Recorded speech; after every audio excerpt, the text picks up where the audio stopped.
प्रतिवर्ष 23 मार्च को शहीद दिवस किन क्रांतिकारियों की याद में मनाया जाता है? भगत सिंह, राजगुरु और सुखदेव। भगत सिंह, राजगुरु और सुखदेव।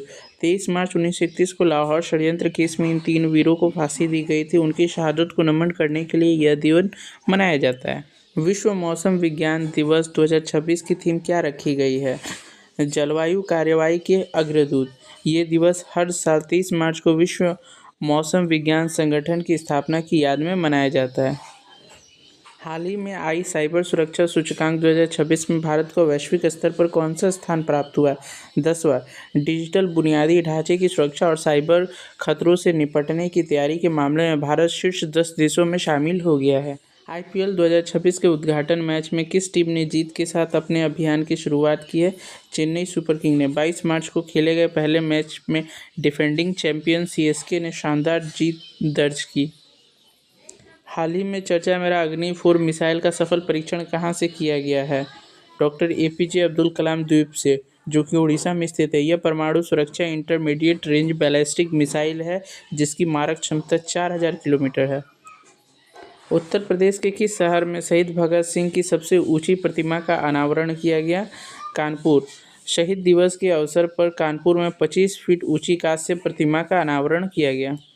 विश्व जल दिवस 22 मार्च के अवसर पर किस राज्य ने हर घर स्वच्छ जल के लिए गोल्ड मेडल जीता है? उत्तर प्रदेश। जल जीवन मिशन के तहत सबसे ज़्यादा ग्रामीण कनेक्शन देने के लिए यूपी को यह सम्मान मिला है।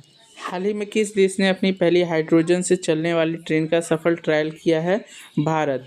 हरियाणा के जिंद सोनीपत के बीच भारत की पहली हाइड्रोजन ट्रेन का सफल रहा है। वैश्विक आतंकवाद सूचकांक 2026 के अनुसार आतंकवाद सबसे अधिक प्रभावित देश कौन सा है? अफगानिस्तान। अफगानिस्तान लगातार 5वें वर्ष शीर्ष पर बना हुआ है। 30 मार्च को विश्व मौसम विज्ञान संगठन के नए महासचिव के रूप में किसने कार्यभार संभाला है? सेलेस्टे साउलो ने। वो इस पद पर पहुंचने वाली पहली महिला है। हाल ही में किस भारतीय रिजर्व बैंक का नया डिप्टी गवर्नर नियुक्त किया गया है? विवेक चौधरी को। विवेक चौधरी को वित्तीय समावेश और बैंकिंग विनिमय में विशेषज्ञता के कारण यह पद मिला है। एशियन बिलियर्ड्स चैंपियनशिप 2026 का खिताब हाल ही में किसने जीता है? पंकज आडवाणी ने। पंकज आडवाणी ने फाइनल में शानदार प्रदर्शन कर अपना 72वां एशियाई खिताब हासिल किया। भारत के पहले कॉर्पोरेट संचालित सैनिक स्कूल की आधारशिला कहाँ रखी गई है? महासाणा, गुजरात में। गृह मंत्री अमित शाह ने इस स्कूल की आधारशिला रखी जो PPP मॉडल पर आधारित है। चर्चा में रहा पोर्टेबल डिस्काउंट सिस्टम किस विभाग द्वारा शुरू किया गया? खाद्य एवं रसद विभाग। इस माध्यम से राशन कार्ड धारक देश के किसी भी कोने से अपना राशन ले सकेंगे। ग्लोबल जेंडर गैप रिपोर्ट 2026 में भारत की रैंकिंग क्या रही? 127वीं। भारत ने शिक्षा और आर्थिक भागीदारी के क्षेत्र में पिछले साल के मुकाबले थोड़ा सुधार किया। विश्व जल दिवस 2026 के अवसर पर किस मंत्रालय ने जल शक्ति अभियान कैच द रेन 2026 का शुभारंभ किया? जल शक्ति मंत्रालय। केंद्रीय जल शक्ति मंत्री ने इस अभियान की शुरुआत की जिसका मुख्य उद्देश्य मानसून से पहले वर्षा जल संचयन को बढ़ावा देना है। बिहार दिवस 2026 22 मार्च की थीम उन्नत बिहार उज्ज्वल बिहार के तहत राज्य सरकार ने किस क्षेत्र में नया रिकॉर्ड बनाया? इथेनॉल उत्पादन में। बिहार देश का पहला राज्य बन गया जिसने अपनी इथेनॉल नीति के तहत सबसे अधिक यूनिट्स को चालू किया जिससे किसानों की आय बढ़ी है। हाल ही में नवरोज त्यौहार 21-22 मार्च जो चर्चा में रहा यह किस राजा के समय से शुरू हुआ है? जमशेद। पारसिक पौराणिक कथाओं के अनुसार राजा जमशेद ने ही इस उत्सव की शुरुआत की थी।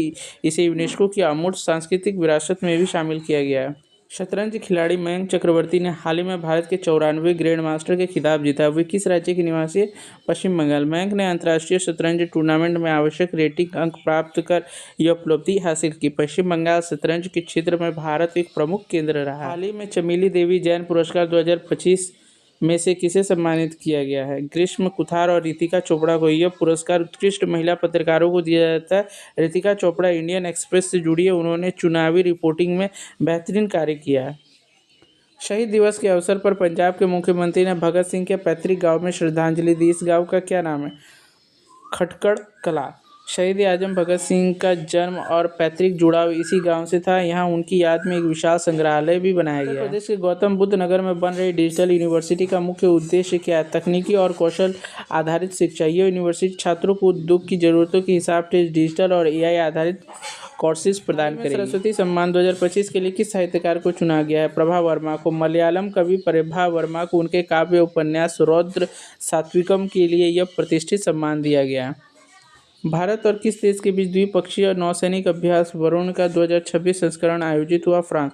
वरुण अभ्यास दोनों देशों की नौसेनाओं के बीच रणनीतिक सहयोग और समुद्र में सुरक्षा बढ़ाने के लिए एक वार्षिक अभ्यास है। IPL 2026 का आधिकारिक टाइटल स्पॉन्सर कौन है? टाटा ग्रुप। टाटा समूह ने अगले 5 वर्ष के लिए IPL के टाइटल स्पॉन्सरशिप अधिकार सुरक्षित किए हैं। अंतर्राष्ट्रीय वन दिवस के अवसर पर वृक्षारोपण सूचकांक में भारत को कौन सा राज्य प्रथम रहा है? उत्तर प्रदेश।